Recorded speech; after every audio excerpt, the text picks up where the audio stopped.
Hello, hello. Happy marvelous Monday, everybody. I hope that you are well. Listen, I'm super excited to join you today. I'm sharing a heartbreaking story. Listen, I know that this is a subject that it is uncomfortable for a lot. For landlords, it's definitely uncomfortable for many tenants. And unfortunately, I do have to share this story today. All right. I'm going to get into it, but before I do, first and foremost, I want to say thank you and welcome.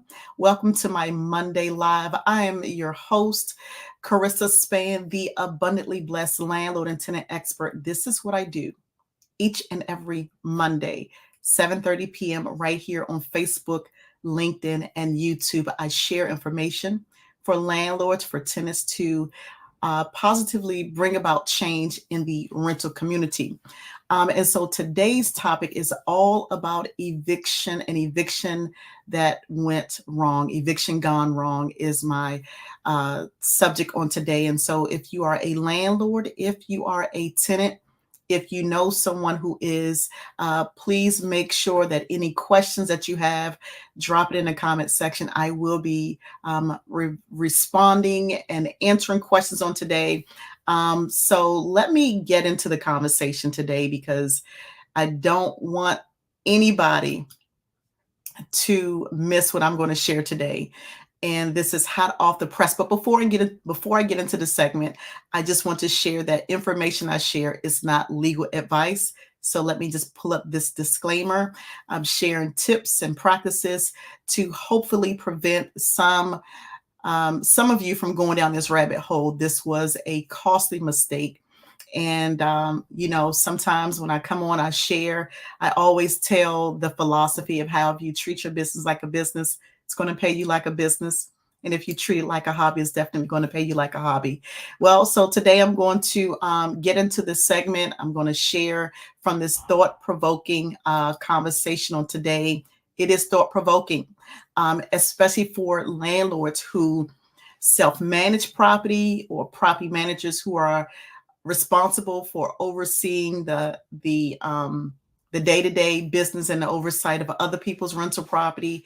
This is definitely a segment that you want to pay close attention to.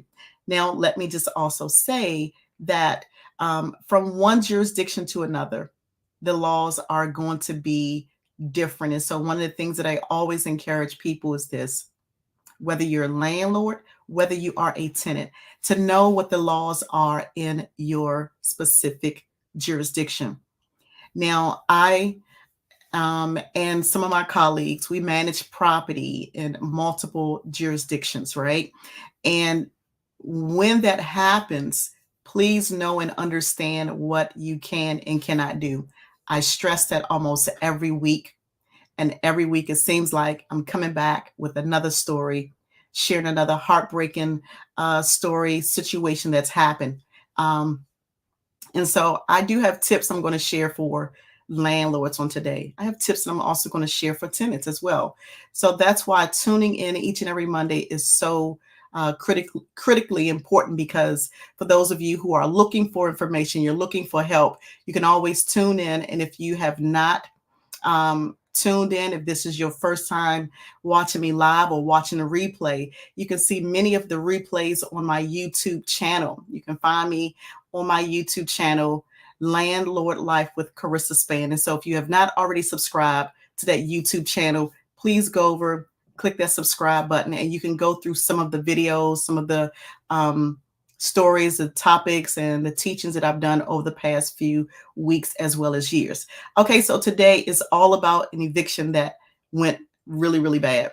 But now here's the thing. As I'm getting into this segment on today, I want you to understand that when it comes to evictions, it can be daunting, it can be stressful, it can be a nightmare. There are so many feelings and emotions involved when it comes to conducting evictions. Listen, I've been in the property management rental space for almost 30 years. And when it comes to evicting tenants, usually for me, that can be a hard thing to do. But as a housing professional, as a housing provider professional, rather, sometimes it is imperative to make sure that evictions are taking place. Now, I'm not saying that, people should feel good about doing evictions, but I am saying that as a housing provider, sometimes you may have to do the hard task of enforcing your lease when there are violations. And the story that I'm sharing today, there were violations. The landlord took the tenant to court. The judge agreed with the landlord that the tenant should be evicted. And there were some things that happened in between that. Nonetheless, there was an eviction date scheduled and provided to the tenant. And then on the day of the scheduled eviction, the landlord's worst nightmare manifested. And so that's what this segment is all about today. But as I unpack this story, again, I'm going to share some tips for tenants because I want you to be aware as a tenant. I want you to be knowledgeable as a tenant of things to do and not to do. Now, the tips I'm sharing for tenants is true. I'm sharing tips for landlords that are true, right? So if this situation is not applicable for you, if you don't find yourself in a situation needing to go down this road, maybe still listen to the information I'm sharing today. And maybe if you don't need it, share it with someone who does need it. Maybe you know someone who is going through a tough time and maybe they're faced with the possibility of being evicted. Or maybe you know a landlord who could use this information. Sharing is caring. So my goal today is to equip you with actionable items and strategies that you can use, tenants or landlords. All right, so in this situation, I've shared how this one landlord, true story, this one landlord took a tenant to court for non-payment of rent. Okay. Now, in some jurisdictions, it takes a really long time to get into the courtroom to go before a judge because there's such a huge backlog when it comes to dealing with landlord and tenant matters. And so in this case, this landlord did have to wait a substantial amount of time, went before the judge. The judge heard the arguing testimony from the landlord, communicated with the tenant, and the tenant was 100% in violation of that lease. Okay. That tenant had not paid rent in almost 12 months. So the landlord, after getting the news that the judge granted them the writ or the eviction, the landlord was super excited. But now here's the thing. The landlord was also provided from the marshal's office because in that jurisdiction, the marshals are responsible for helping to execute or is the government authority that oversees the evictions that take place. Now, in some areas, it might be a sheriff, it might be local police. It just depends on that jurisdiction. Well, in this area, for this specific story, the marshal's office contacted the landlord to say, hey, Mr. and Mrs. Landlord, we received notification that you're waiting for an eviction date. So let us give you that eviction date. So the marshal's office provided the landlord with that information. They sent an email to follow up with that date. The landlord, in turn, reached out to the tenant, which is what they're required to do, to notify the tenant to let the tenant know that there is a scheduled eviction and the date that it's scheduled to take place. All right. So I'm trying to slowly unpack this thing here because the landlord, at the start of it, followed all of the procedures, dotted every I, crossed every T. Maybe, maybe not. So anyway, the landlord contacted the tenant, sent the tenant notification that there was going to be an eviction, the date that it was going to happen. And the tenant didn't leave the property. They stayed in the property. But see, here's the thing. Sometimes tenants will try to, especially if it's a non-payment of rent matter, right? Some tenants will try to stay in the property to hopefully stumbled across some sort of rental assistance program, church, an organization who could assist them with paying their rent. And I don't know if that's what this tenant did, but this tenant remained in that rental property. And about 3 days, and I'm sorry, one day before the eviction was scheduled to take place, the landlord reached out to the marshal's office and wanted to confirm the time that someone was coming out, because you want to make sure that, number one, you are available. If you're a landlord, if you're the property manager, you want to make sure that you are available when that authority comes out so that the eviction could be executed. Because if you're not prepared, they will reschedule. They will reschedule or absolutely just flat out cancel that eviction. So the landlord knew that they needed to have people on standby, maintenance, locksmith, and just people who could be there to ensure that the eviction happened, that the locks were changed, things of that sort. But now here is where this situation, this story took a turn and a twist for the worst. So remember I said that the tenant had not paid rent in almost 12 months, almost a whole year of not paying rent. Well, I don't know about you, but that math just does not line up, especially when there are bills that have to be paid at that rental property or on that rental property or for that rental property. So almost a whole year of not receiving any income on that rental property is bad for business. And so I'm sure that this owner, this landlord rather, was super excited that the eviction was going to take place. Now, the day before the eviction, that landlord reached out to the marshal's office to find out the time. And the landlord found out during that call that the eviction was canceled. Now, of course, that's not something they were expecting to hear. Okay. They were expecting to get a time frame whereby they'll know what time to have their crew at the property, only to find out that the eviction was canceled. Now, the eviction was canceled not because of the tenant. The eviction was canceled because the landlord did not have a legal license to operate that rental property business. I'm going to say that again. The eviction was canceled, although the tenant had not paid rent in a year.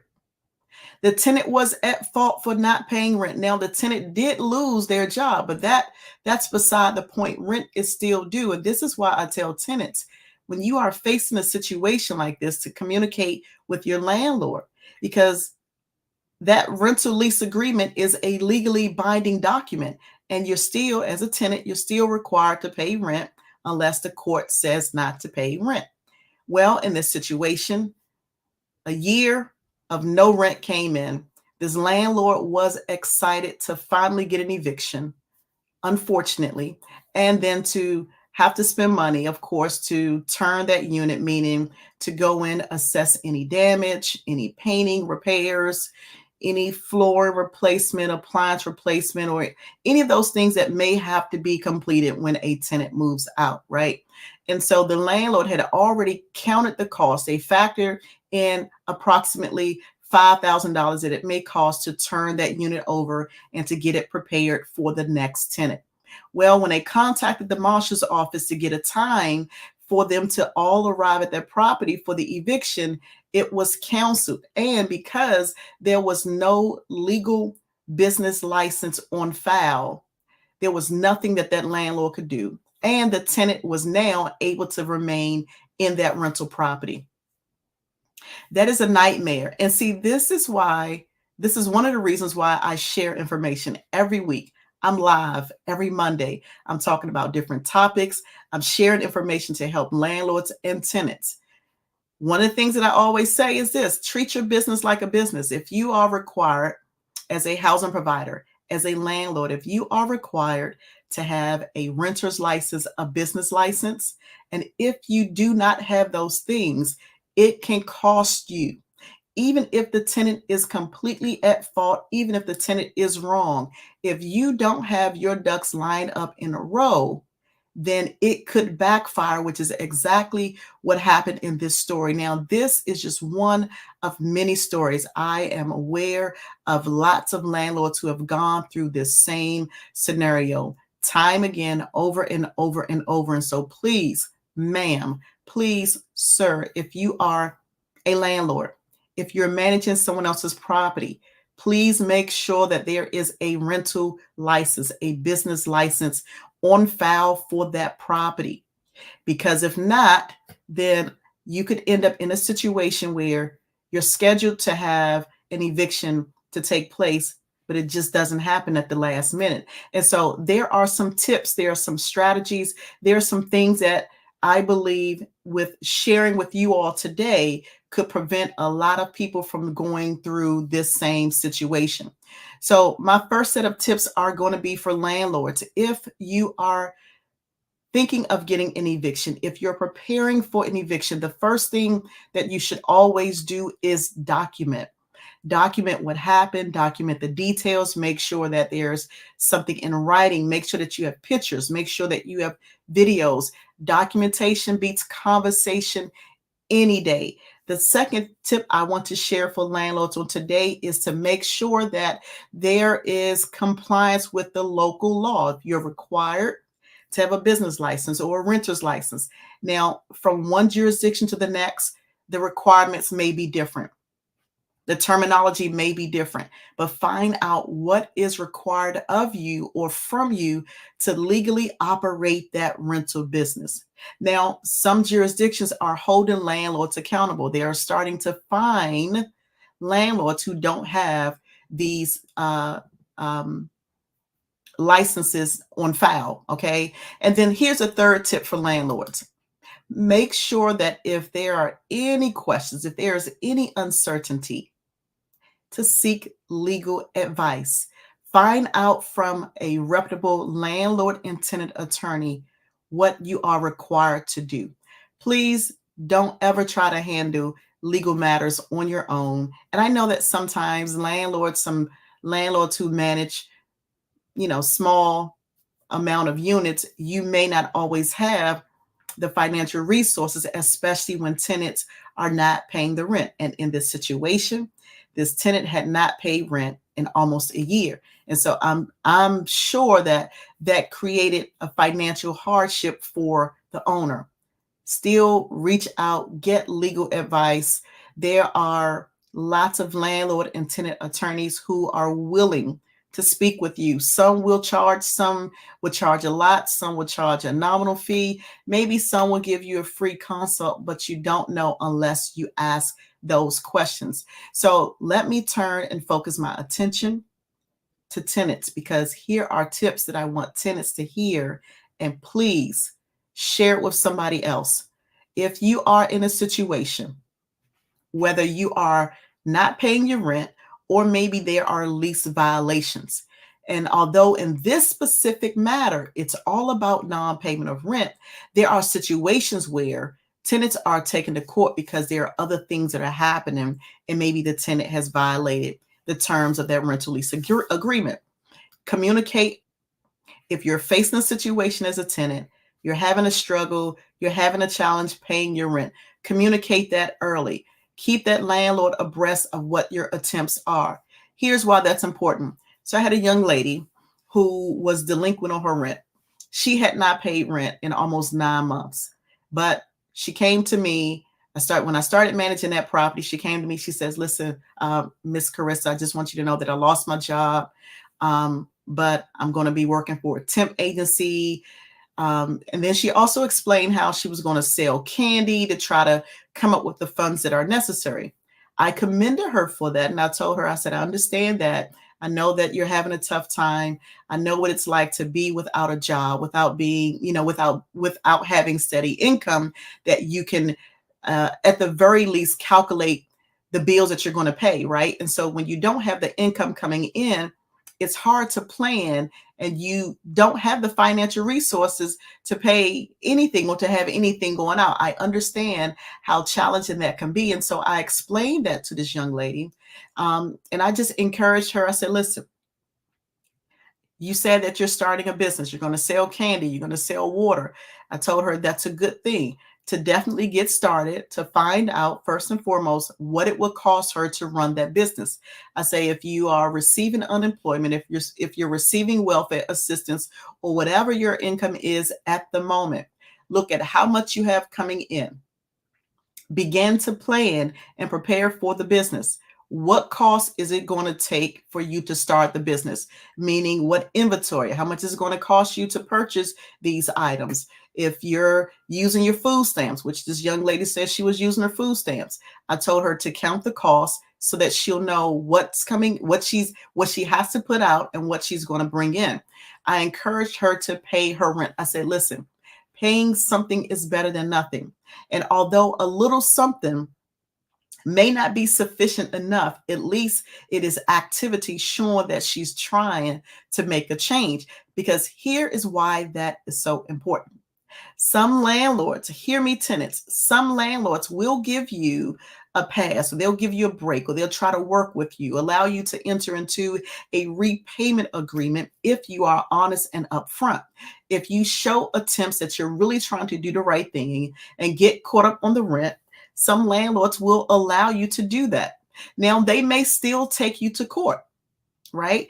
Because it's a business. And at the end of the day, bills still must be paid on that rental property. There may be a mortgage, there may be taxes, there may be utilities, especially if there are any maintenance issues that you are expecting your landlord to take care of. All those things cost money.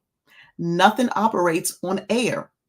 No business operates on air. The lights don't operate on air. And so the Pepco, the electric company, the gas company, BG&E, the water company, the oil company, they all are looking for payment for those utilities that are turned on and being used at the rental property. So as a tenant, I do want you to understand that all landlords sometimes don't have the ability to allow you to stay in the rental property and not complain when they're not getting rent. Okay. And so, unfortunately, in this situation, it did not go well for this landlord. But here is my next tip for tenants. Okay. Because I want you to know that if you are facing an eviction, please seek legal assistance immediately. Sometimes things can change in your favor, but you don't know that unless you ask questions. In some jurisdictions, legal advice is free for tenants. In others, it's not so free and it's not so readily available. But always seek advice, because here is what this landlord, this story that I'm talking about, here is what this landlord learned the hard way. Although the tenant had been in that rental property, had not paid rent in over a year, right? There was a substantial financial hardship on this owner. The tenant still had enough wherewithal and sense to check to see if that owner had a business license for that rental property. And when that was made, when that information was made available and brought to the court's attention, that is what caused this story to take a turn for the worse. And so in some situations, tenants know the law, tenants know the system a lot better than owners do. I'm finding out that more and more tenants are starting to tune in each week to hear the tips, the information, and the advice that I'm giving. It costs you nothing but your time. I'm sharing information for tenants and I'm sharing information for landlords. Okay. And so that's the second tip for tenants. Here's a third and final tip for tenants. Try to work with your landlord to resolve any issues as it pertains to you being evicted. Why? Because being evicted can have such a harsh impact on your rental history record. I promise you that you'll find more landlords that are not willing to work with tenants who have been evicted. I am one of them. I am a housing provider who will and not that being evicted will always prevent you from renting, because sometimes you can still rent a place. It just depends on what your situation is. Now, although I'm an individual who will look for a tenant who has not been evicted, I will sometimes, where possible, inquire to understand the nature of the eviction, because some things are just not avoidable. Some things happen. So here is an example of an eviction that maybe a tenant cannot avoid. So let's say, for instance, there's a rental property where there was the grandmother who was the head of the household, and the grandmother was raising a granddaughter. The grandmother passed away. There were no other legal guardians available at that rental property. The granddaughter stayed at that property. That owner took that household to court, and the eviction happened. All right. And so although the granddaughter became of age, her name was on the lease, right? And so she just kind of aged out of the system, but she still remained in the property. And in a situation like that, I would try to understand, okay, what happened? What was the nature of the eviction? Now, in some situations, landlords are not going to ask those questions. And so, as a tenant, try to resolve it where possible. And one of the things that I always like to suggest, if you know as a tenant that you're faced with an eviction and that you know that you have to move, go ahead and move. Make arrangements in advance. Make arrangements to, if you can pay that rental balance, to work on a repayment agreement with your landlord, because here is why that's important. Landlords can put that information not just in the court record, because that is public information, by the way, but landlords can also report that to the credit bureau. Now, some landlords are doing this, and some are now going to start doing it now that they realize, after listening to or tuning in today or watching the replay, they realize that they can also report that to the credit bureaus. Some landlords are doing that. I promise you, that's not something you want on your record, whether it's a court record, whether it's your credit report. Now, I know that life happens. Life just be lifing for so many people, right? But at the end of the day, always take care of you. Protect your asset. You are your asset. Protect you. Protect the negative impact of an eviction as a tenant on your record. Try to resolve that matter. Move out. Agree. As a matter of fact, ask your landlord if they would be willing to allow you to enter into maybe a move out agreement, meaning that you agree to move out within 30 days and they won't evict you. You agree to move out within 60 days, they won't evict you or put it on your credit report. Sometimes that is an option, but you don't know unless you ask. And so have those conversations, have those hard conversations early and upfront. I know that sometimes when you're going through the motions and you're faced with an eviction, you're dealing with a lot of pressure. You're dealing with a lot of challenges as a tenant. I get it. But still, don't stop taking care of your business. Renting a property from someone, and it doesn't matter if it's an apartment, it could be a house, a condo, a single family house. It doesn't matter what the rental property is. It is still a business transaction. Take care of your business. If you can pay your bills on time, pay your bills on time. If you can't, communicate why you cannot pay the bills on time. Don't try to avoid the calls or the letters, because it's not going to stop. But you can take action to help yourself. Now, you may not be able to stay in that rental property, but at least you'll be able to move on and rent from someone else versus not communicating, not trying to resolve it, and then this going on your credit report. But in this story here, this eviction went bad not because of the tenant. It went bad because of the landlord, because of the owner. There was no renter's license on file. And listen, there is no reason for any housing provider to operate a business and not have a business or a renter's license. It's not it's not like it's going to cost you $1 million to get these things. And if you don't have it in place, now is the time to start looking into what you must do to get everything that you need for your rental property business. I promise that was a costly mistake. And this landlord had already gone a whole year with no rent payment. Now, I do know that sometimes evictions can go wrong for other reasons, and I've shared some of those stories, but today's segment is all about the landlord who did not do their research. They didn't adhere to the letters because, listen, at some point they did have a renter's license on file. There was a renter's license for a business license. I'm sorry. There was a business license for that rental property, but it expired. That's what makes this situation so worse.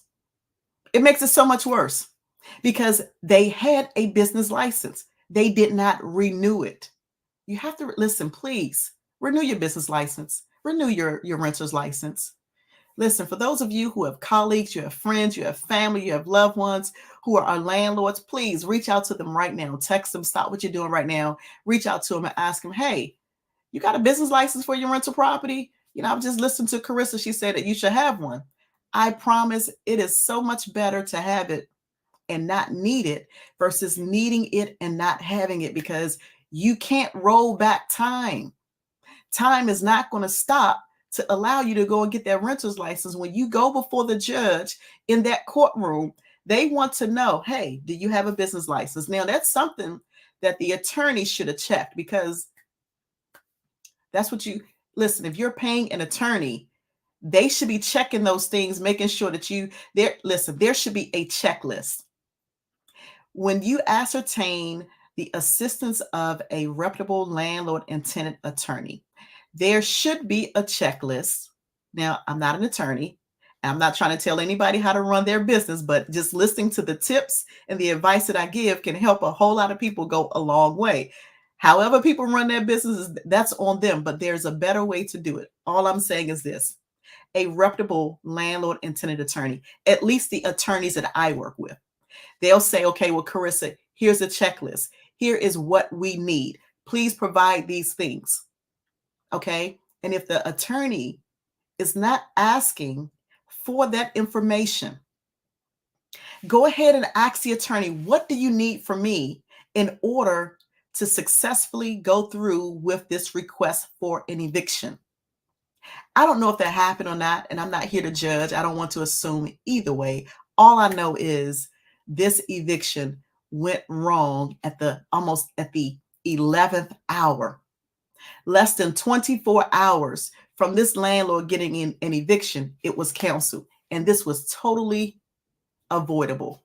This could have been avoided. Maybe this landlord would have been better off tuning into me to hear my advice that I'm giving. Cost you nothing but your time to show up every Monday. I'm live 7:30 p.m. Eastern Standard Time. I'm live on Facebook. I'm live on YouTube. I'm live on LinkedIn. And if you miss any of the segments, you can always go to my YouTube channel and click and listen, take notes. I've shared my email address for those of you who have questions when I'm not live, when I'm not online. There is so many situations as it pertains to tenants taking landlords to court. It's going to pop up in 2024. And that's why I'm asking that for those of you who can, like it, like this video, like this live, tag somebody, share it with somebody, because sharing is caring. I want to help those of you, especially those who are self-managing your rental property. I want to help you avoid going through this nightmare. Hey, Ronnie G, thank you so much for tuning in. I do appreciate you. Listen, that's what I wanted to share today. I shared tips. I shared strategies. I shared information for tenants. I shared information for landlords. So as a landlord, please make sure here are your tips as a landlord. Please make sure that you document everything. Make sure it's in writing. Make sure that you have a lease on file. Make sure that if it's for non-payment of rent, that you are keeping a rent ledger. Okay. That's going to be important. Make sure that if you are not in compliance, that you become compliant with whatever your local laws are that governs the way that you are running your rental property business license, renter's license. Make sure that you are in compliance. And if you are not clear on what you are required to do by law to run and operate your rental property business, then seek legal advice. Okay. And again, I'm not an attorney. I'm not giving legal advice. I'm just telling you best practices. Now, here are tenant tips. All right. First is that I am encouraging you as a tenant to communicate early and honestly with your landlord. If you're running into problems, if you're running into challenges, if you are not if you are in violation of the lease, still communicate with the landlord. Some landlords will work with you, but they don't know what your situation is if you do not communicate. Listen, there is, hey, Alvin, thank you so much for tuning in. There's a story. I'm sorry, not a story. There's a song that it's a rapper. I'm sorry, I can't remember the rapper's name. It might be Rick Ross, but the lyric says closed mouths don't get fed on the boulevard. So those who are not communicating, those who are not expressing truly and honestly what the situation is, seeking help as a tenant, you're not getting the help that you need because you're not putting it out there. Seek advice, ask for it, knock on doors, try to do what you can, but communicate honestly and early with your landlord. Also, if you are eviction bound, if you're facing an eviction, seek legal assistance because there may be some help for you. And again, it may not be a situation where you're able to stay in that rental property because sometimes you just can't stay in a rental property rent free. No, I don't listen. Let me just say this. There are some really great landlords. I have some colleagues of mine, and I know that they are watching. There are a few who are going to watch the replay, and I'm going to get emails and text messages. There's some really great landlords that will allow tenants to stay in the property as long as possible. But at the end of the day, it is a business. And as a tenant, just like you expect to be paid, you expect to take care of your bills. If you are in a situation and you're depending on somebody to give you money, landlords are in the same situation. They're no different. They're human just like you. They got bills to pay, right? And so seek legal assistance. If you can't stay in a property, try to resolve it. Here's your third tip as a tenant, try to resolve it because the impact on your report could be harsh. It could prevent you from renting again. And I know sometimes it's stressful, it's depressing, it's challenging, it's complicated, it's embarrassing. There are a lot of emotions and feelings, and they're kind of like all over the place. But I've said it earlier, I've said it, I'll say it again. Life is going to be life, and it's not going to stop. And just because you're faced with a situation doesn't mean that the challenges are going to stop. It's always good to learn how to resolve the issues, talk through your issues, look for a resolution. If you can't, move out, move on. See if the landlord will maybe even enter a cash for keys deal, meaning that they'll give you money if you are willing to move out, or maybe just see if the landlord is just willing to not evict you if you agree to move within a certain amount of time. And so those are my tips for landlords as well as tenants on today. This was a heartbreaking story to have to share because this eviction could have happened if the landlord did what they were supposed to do. And that's the unfortunate part about it. But listen, at the end of the day, my goal is to help as many of you as possible. So thank you so much for tuning in. This is what I do each and every Monday at 7:30 p.m. Eastern Standard Time. I'm live on LinkedIn, I'm live on YouTube, and I'm live on Facebook. I hope that what I shared today was helpful. And let me give you my email address for those of you who desire to reach out to me when I'm not online. Let me give you my email address. That is my email address at the bottom of the screen there, info@landlordlife.com, info@landlordlife.com.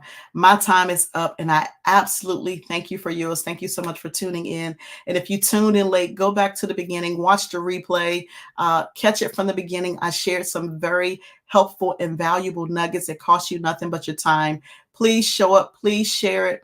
And please remember that as a tenant, You do have rights. As a landlord, you have rights as well as responsibilities. I look forward to seeing you all next week. I am Carissa Spann, the abundantly blessed landlord and tenant expert. I look forward to seeing you all next week right here on Facebook, LinkedIn, or YouTube at 7:30 p.m. Eastern Standard Time.